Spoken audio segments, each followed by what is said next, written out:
Alors, dans cette vidéo, je vais parler en particulier de la base de données des donneuses. Alors, la base de données, elle est assez bien faite. Enfin, je vais dire les points positifs et ensuite les points négatifs. Donc c'est assez bien fait, il y a une page par donneuse. En tout, moi, quand je l'ai fait, il y avait 84 pages avec au moins 5 ou 6 donneuses sur chaque page. Donc vous imaginez le choix des donneuses qu'il peut y avoir. Il y en a pour tous les goûts, des blondes, des brunes. Vous imaginez beaucoup de yeux bleus, hein, parce que ici en Ukraine, ils sont tous blonds aux yeux bleus. Mais aussi beaucoup de brunes typées avec les yeux marrons, hein. Peu importe après, il y en a pour tous les goûts, toutes les ressemblances. Le plus important, c'est que vous arriviez à trouver une donneuse qui vous ressemble. Et, euh, et voilà, enfin, pour moi, c'était c'était surtout la chose la plus importante. Par contre, il y avait quelques points négatifs, c'est-à-dire que j'ai l'impression que leur base de données n'était pas vraiment à jour. Euh, il y a plusieurs points. D'une part, déjà, il n'y avait pas de traduction. Donc, quand vous allez sur une fiche de donneuse, vous allez voir, donc il y a une photo. Ensuite, on la voit de profil, donc ça c'est bien. Et ensuite, il y a une vidéo où chaque donneuse parle. Et bien justement, là, c'est là le hic de je sais pas quoi, parce que du coup, il n'y a pas de traduction. Donc, elle parle, sûrement de ses parents, je sais pas de quoi, mais on comprend rien parce qu'il y a zéro traduction. Donc ça, c'est un gros point négatif à revoir, je pense, de la part de la clinique Bibliotexcom. C'est quand même le minimum qu'on puisse comprendre ce qu'elle dit. Même si, eh bien sûr, il ne peut pas y avoir une traduction dans chaque langue, mais la langue universelle étant l'anglais, il devrait y avoir une traduction en dessous en anglais pour chacune, chacune des donneuses. Alors, il se trouve qu'ils l'ont fait sur certaines fiches, mais on va dire que c'était 10 fiches sur 400, quoi. Donc il y a un progrès à faire là-dessus de leur part. Euh, D'autre part, j'avais l'impression que les informations qu'ils fournissaient ne correspondaient pas tout à fait, car sur les fiches où il y avait une traduction en anglais, par exemple, hein, la fille qui parlait disait qu'elle avait 24 ans, et sur le site internet, il était marqué qu'elle en avait 18. Voilà. Donc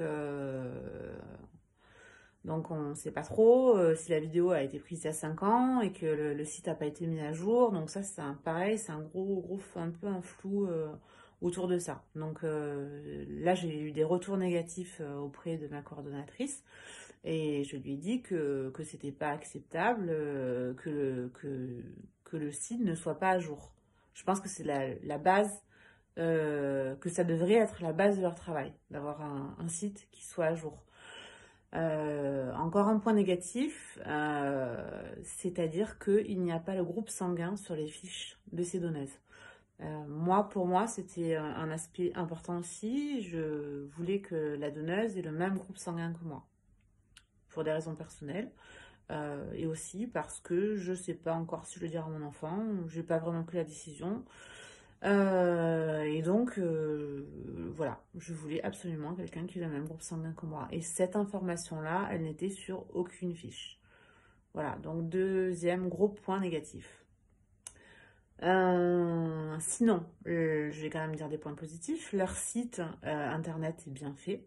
Il est, même si en réalité c'est un peu moins bien que sur le site, la clinique, je vais me faire gronder.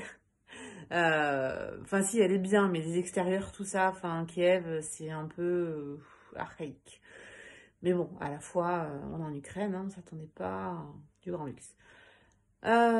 Sinon, j'en reviens aux bases de données des donneuses.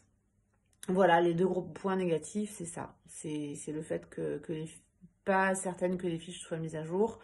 Et ah oui, et d'autre part, il y a aussi le fait que une fois qu'on a sélectionné un certain nombre de donneuses qui nous correspondent, ben on ne sait pas si elles sont disponibles. Et là, mystère. Il faut attendre.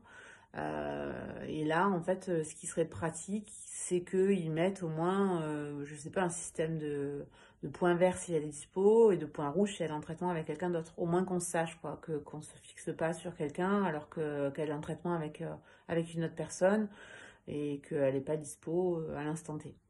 Voilà, donc ça, c'est aussi un point négatif. Donc une fois que j'ai eu choisi mes donneuses, moi j'en avais choisi, je crois, une dizaine. Ouais, j'en avais sélectionné environ 10. Pour vous donner un ordre d'idée, hein, sur les 10, il n'y en avait que 3 de dispo. Voilà. Donc finalement, j'ai réussi à trouver quelqu'un qui me correspondait. Donc pour ça, ça s'est bien passé. Mais je me dis que des fois, ça peut être compliqué si jamais il n'y en a aucune de disponible. Je sais pas, à voir. Voilà, mais enfin pour moi, tout s'est bien passé. La donneuse a été sélectionnée, elle a fait son traitement. On a fait un traitement en même temps. C'est-à-dire on s'est calé sur le, je sais pas comment ils appellent ça. Comment ils appellent ça? Ah, j'ai un trou. Bref, on s'est calé sur les traitements et elle a eu